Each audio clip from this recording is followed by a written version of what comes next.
Hola César, buenos días. ¿Qué tal, Marta? Analista en comunicación no verbal. Encantado. Vemos que el Mundial nos está dejando momentos para analizar en cuanto a la comunicación no verbal. ¿Qué ha pasado entre Pedri e Iniesta? Pues ha pasado una imagen muy curiosa, un vídeo que vamos a ver a continuación. Además tengo que advertir de entrada, me lo sopló nuestro compañero José Antonio Pérez de la redacción de Deportes, que siempre está muy pendiente de estas cosas. Y fue el encuentro que mantuvieron esta semana pasada. Iniesta visitaba el entrenamiento de la selección y saludaba a todos los miembros del equipo, pero especialmente a Pedri, ¿no? Al canario Pedri. Y se produjo algo muy curioso, y es que Pedri, bueno, su ídolo ha sido desde niño Iniesta, y no se habían encontrado nunca en persona, no se habían visto nunca cara a cara, ¿no? Y bueno, vemos en el comportamiento no verbal de Pedri pues algo que se puede reconocer fácilmente, ¿no? Que como tímido, ¿no? Y como la timidez, la contención emocional, ¿no? Y un poco incluso hasta la vergüenza. Lo vamos a analizar a continuación en las imágenes que veremos que hasta en 3 ocasiones baja la cabeza. Fíjate qué escena. Antes ya de dirigirse a él, ya se comunica con él con la cabeza baja, no establece contacto visual con él. Cuando lo saluda baja la cabeza, cuando le habla baja la cabeza, incluso cuando interviene el otro jugador sonríe y baja la cabeza. Eso es lo que nos indica fundamentalmente, es esa timidez. Es esa timidez que tiene, esa contención emocional. Cuando agachamos la cabeza ante alguien hay un gesto casi de sumisión.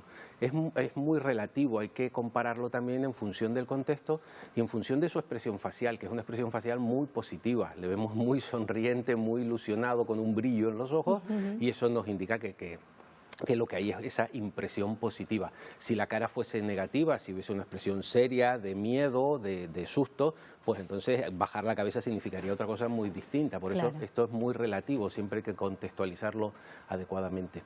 Bueno, y además es que aunque baje la cabeza, vemos que está sonriendo, vemos que los ojitos también indican esa alegría, ¿no? Exactamente. Y en la siguiente imagen vemos algo muy curioso que yo llamo la medida de las pelvis, ¿no? Que la vemos aquí en esta primera imagen. Esto es algo que puede servir mucho a los telespectadores para que aprendan a identificar el grado de vinculación y de confianza que hay entre dos personas. Cuando nos acercamos y saludamos a alguien y le damos un abrazo, normalmente si no tenemos mucha confianza, si es la primera vez que contactamos con esa persona, si es un abrazo, llamémosle formal, las pelvis no se acercan. Y esto da igual, ocurre igual con mujeres que con hombres. No tiene... Pero fíjate que además el torso sí que está pegado. Y las expresiones faciales son muy positivas, de cariño, pero hay una cierta te cohibes al acercar las pelvis. Sin embargo, luego vemos cómo Iniesta había saludado pues, a otros jugadores como Jordi Alba, como Busquets, como el propio seleccionador Luis Enrique, personas con las que tiene un vínculo afectivo muy potente porque ha compartido muchas jornadas de trabajo y de juego y de éxitos con ellos,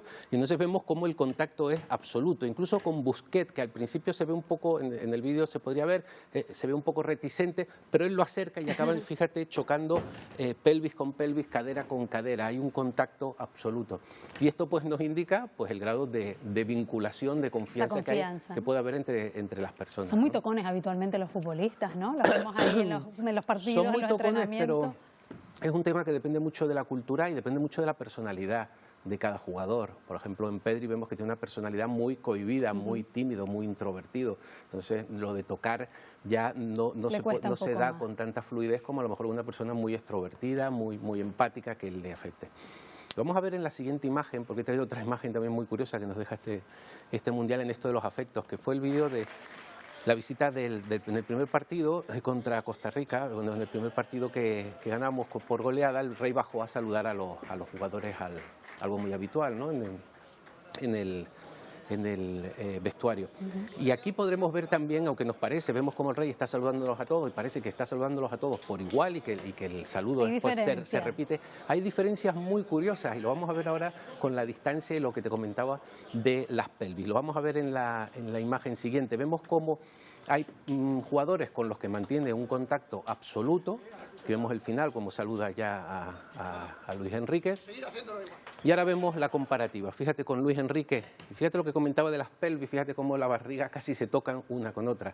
Luego vemos con Busquets que el acercamiento es menor.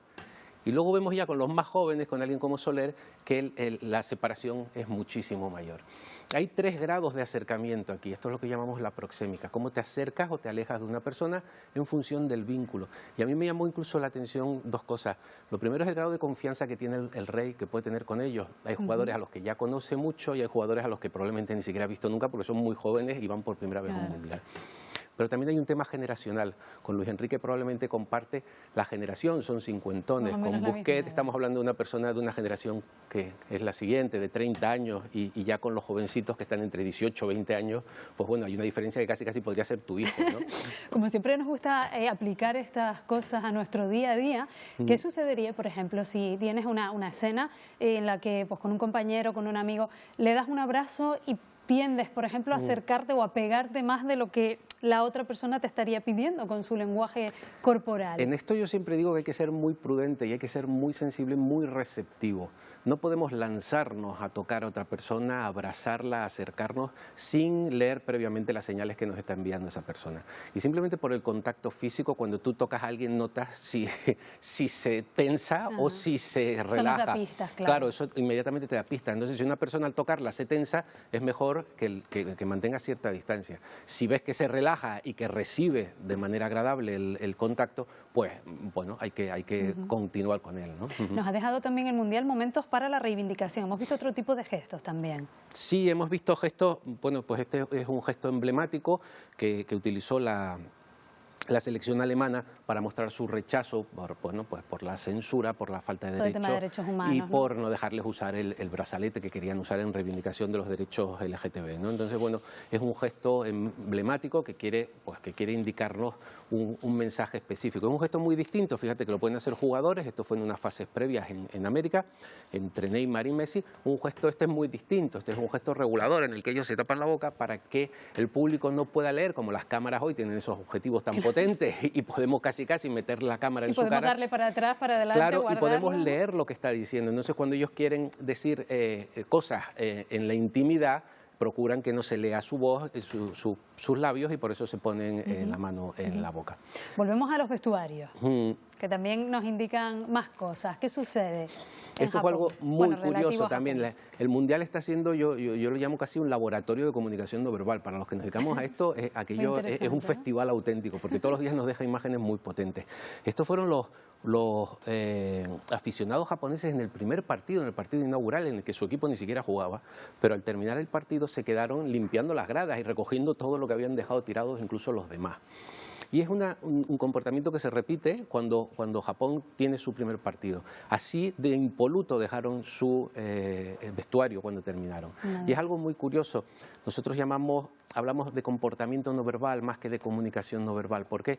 Porque hay momentos en que es solo comportamiento el que deja el rastro. Aquí no hay ninguna persona, aquí no hay lenguaje corporal, no hay nadie diciéndonos nada. Pero ya nos está indicando muestras de cultura, claro, pero su comportamiento ¿no? ha dejado un rastro muy claro, ¿no? Que tiene que ver con su cultura, con su carácter, con su forma de ser y con su manera de respetar el trabajo de los demás en este caso, ¿no? Dejar el vestuario pues exactamente como lo encontraron cuando llegaron a él, ¿no? Y hay más imágenes que querías destacar, una más, creo. Sí, hay una muy graciosa para comentar esto de la cultura y lo diferente. Vamos a ver cómo celebran, con qué júbilo celebran los japoneses en una oficina. Fíjense que están viendo el partido y fíjense cómo celebran los goles, con qué exaltación, ¿no?